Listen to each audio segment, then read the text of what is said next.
अब पानी से मिलेगी बिजली और गांव में होगी रोशनी, होगा हजारों नौकरियों का सृजन, क्योंकि केंद्र सरकार की नई small hydro power development scheme बदल देगी पहाड़ी और दूरस्थ इलाकों की तस्वीर। आइए जानते हैं कैसे, आखिर क्या है small hydro power development project scheme और इसके भीतर कौन से राज्यों को खास तौर पर लाभ मिलेगा, इससे क्या निवेश की संभावना नजर आ रही है। समझते हैं कि क्या है small hydro power development scheme. यह योजना छोटे जल विद्युत यानी स्मॉल हाइड्रो पावर प्रोजेक्ट को बढ़ावा देने के लिए शुरू की गई है। इस स्कीम की जो आप कहें समयावधि बताई जा रही है वो 2026 से 31 बताई जा रही है और इसमें जो पैसा खर्च होगा, बजट है उसका वो 2584.60 करोड़ रुपए बताया जा रहा है। ठीक है, यानी 2584.60 करोड़ रुपए। अब जानते हैं इसकी क्षमता को। तो small hydro power development scheme यानी छोटे छोटे ऐसे हाइड्रो पावर को इसमें टारगेट किया जाएगा, तो जिसकी क्षमता 1 मेगावाट से 25 मेगावाट के बीच होगी, उन्हें इसके भीतर रखा जाएगा।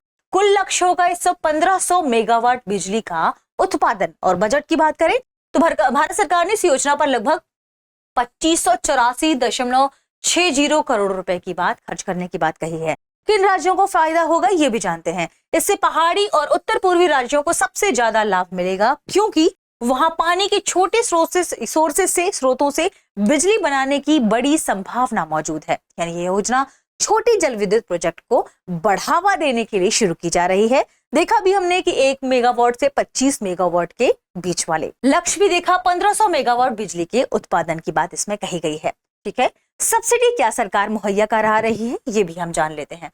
जब बात करेंगे हम सब्सिडी की, यानी उत्तर पूर्वी और बॉर्डर क्षेत्रों के लिए अलग सब्सिडी प्रोवाइड की जा रही है और शेष राज्यों के लिए अलग सब्सिडी है।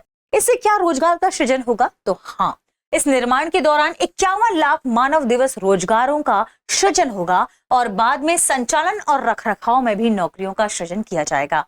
यानी ये रोजगार के लिहाज से भी इंपॉर्टेंट पहल मानी जा रही है। निवेश की बात कर लेते हैं, सब्सिडी की बात कर लेते हैं, वित्तीय सहायता की बात करते हैं। उत्तर पूर्व और बॉर्डर क्षेत्रों के लिए 3.6 करोड़ रुपए प्रति मेगावाट की बात कही गई है, या प्रोजेक्ट लागत का 30% जो भी कम होगा वो सब्सिडी प्रदान की जाएगी। अधिकतम है 30 करोड़ प्रति प्रोजेक्ट। ठीक है, अन्य राज्यों के लिए क्या बात कही गई है? 2.4 करोड़ रुपए प्रति मेगावाट या प्रोजेक्ट लागत का 20% और अधिकतम राशि इसमें रखी गई है 20 करोड़ रुपए प्रति प्रोजेक्ट। निवेश और लाभ की बात कर लेते हैं। इसमें लगभग 15,000 करोड़ के निवेश के आने की संभावना है। लगभग 15,000 करोड़ रुपए के निवेश की आने की संभावना बताई जा रही है। इसके अलावा सभी मशीनें भारत में ही बनी होंगी, ये भी इसमें खास तौर पर ध्यान रखा गया है। यानी आत्मनिर्भर जो भारत है उस विजन को भी ध्यान में रखा गया है। ग्रामीण व दूरदराज में विकास के लिए खास तौर पर काम किया जाएगा, इसलिए कहा जा रहा है कि इंपॉर्टेंट है।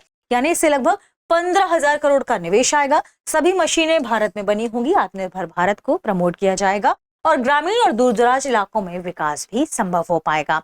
बात कर लेते हैं डिटेल्ड प्रोजेक्ट रिपोर्ट के बारे में। आप सभी जानते ही होंगे डिटेल्ड प्रोजेक्ट रिपोर्ट यानी बात करते हैं डीपीआर के बारे में। इसमें कहा जा रहा है कि लगभग 200 प्रोजेक्ट की रिपोर्ट इसमें तैयार की जाएगी। लगभग 200 प्रोजेक्ट की रिपोर्ट तैयार की जाएगी और इसके लिए लगभग 30 करोड़ रुपए अलग से रखा गया है। ठीक है, इतने लगभग 30 करोड़ रुपए इसके लिए अलग से रखा गया है। बात कर लेते हैं कि इससे क्या फायदे होने वाले हैं, क्या लाभ होंगे।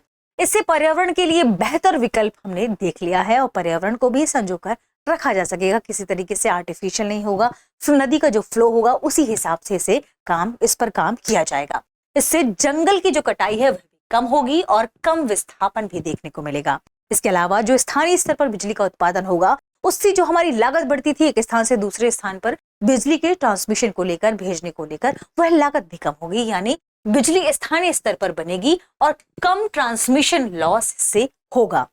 इसके अलावा ग्रामीण क्षेत्रों का इससे विकास संभव हो पाएगा, क्योंकि ये दूर दराज वाले क्षेत्रों तक विकास को लेकर जाएगा। तो प्रमुख लाभ यही हैं। बात करें निष्कर्ष की तो यह योजना छोटे छोटे पानी के स्रोतों से बिजली बनाकर स्वच्छ ऊर्जा को बढ़ावा देगी, रोजगार बढ़ाएगी और खास तौर पर दूरदराज और पहाड़ी क्षेत्रों के विकास में मदद करेगी, इसलिए इंपॉर्टेंट हो जाती है। आइए देखते हैं आज के सेशन पर आधारित हमारा प्रश्न है स्मॉल हाइड्रो पावर्स यानी एसएचपी डेवलपमेंट स्कीम किस अवधि के लिए है? ऑप्शन ए 2025 से 30, ऑप्शन बी 2026 से 31, ऑप्शन सी 2024 से 29, ऑप्शन डी 2023 से 2028। तो इस प्रश्न का सही जवाब कमेंट सेक्शन में देना ना भूलें। मिलते हैं अगले वीडियो में। शुक्रिया। अब एग्जाम की तैयारी को और बेहतर करने के लिए हमारे चैनल को लाइक, शेयर और सब्सक्राइब करना ना भूलें।